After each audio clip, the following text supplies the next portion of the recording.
It is time to get started on solving the 4x4x4 Rubik's Cube. Do not worry, you can do this.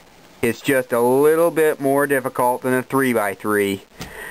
If you can say you can do it, you can do it. Just remember what I have just told you about the moves and you will be able to solve this. Ready to scramble? It's time to get started on solving it.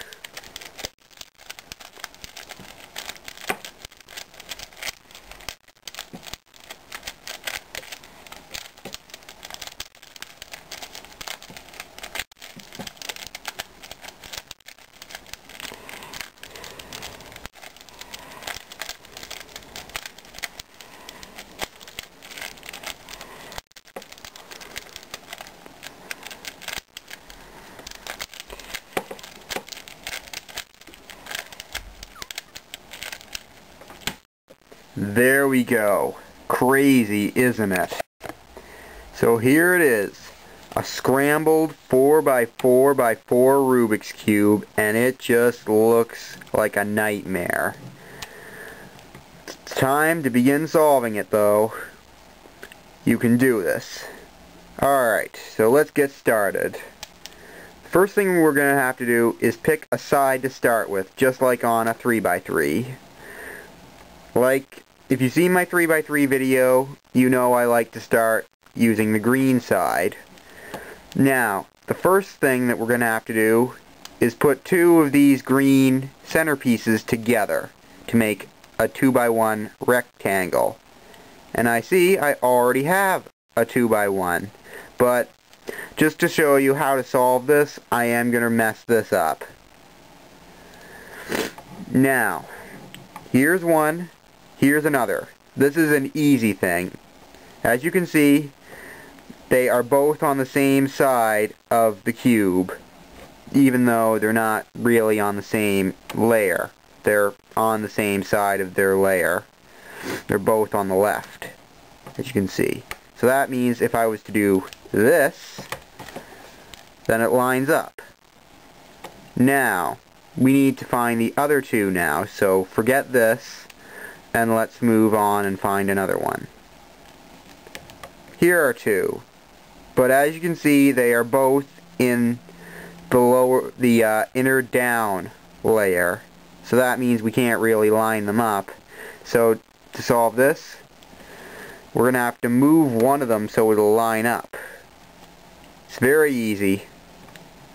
And then we can line it up like this. But before we do, we need to make sure it won't mess up the green rectangle that we already made.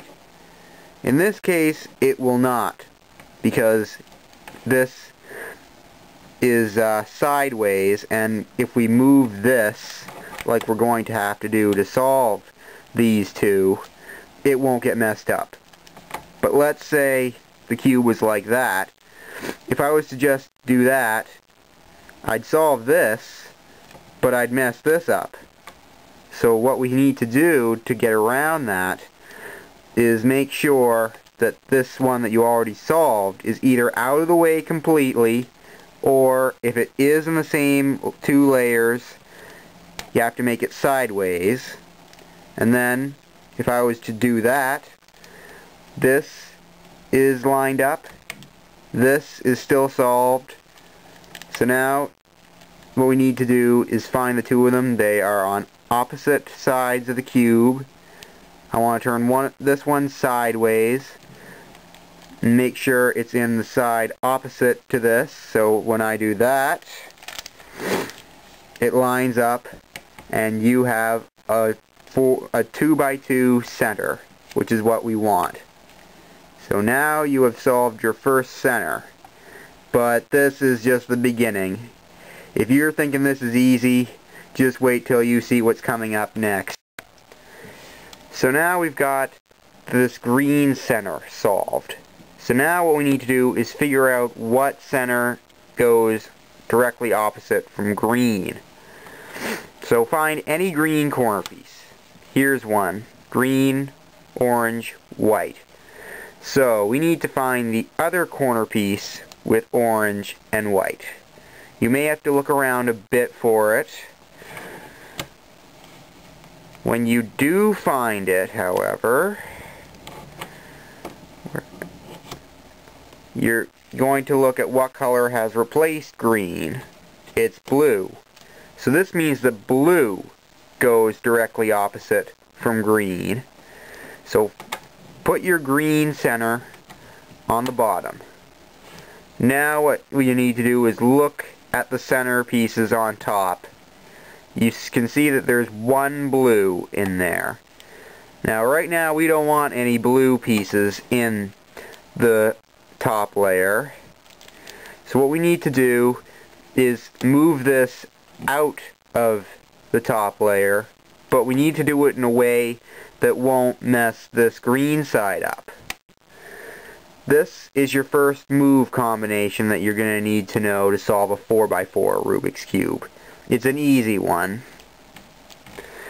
There's actually two you can use. One for the left and one for the right. This is the left version. Left star inverted, 2 up, left star. It gets this into the middle 2 layers, but it completely leaves this untouched. Now, I am also going to show you what to do if you want to do it on the right side, which is what I prefer. If you want to do it on the right side instead of the left side for whatever reason, or maybe it just ended up on the right and you don't want to just turn your cube or whatever, this is the one you use for the right. Right star, 2 up, right star inverted. Again, everything is in these 2 middle layers, leaves the green untouched, and we can get started on solving the blue center now. So what we're going to do now is look in these middle 2 layers. What we need to do is put 2 blue pieces together to make a 2x1 rectangle like we did with the green side. So let's line up 2 blues, and then this is very easy. We can just do that. Now this is very important. You'll want to make sure that it goes sideways so that when we solve the other 2 it won't get messed up. Find the other 2. Here's one. Here's the other. This is very easy because I can really just do that to solve it. And there we go.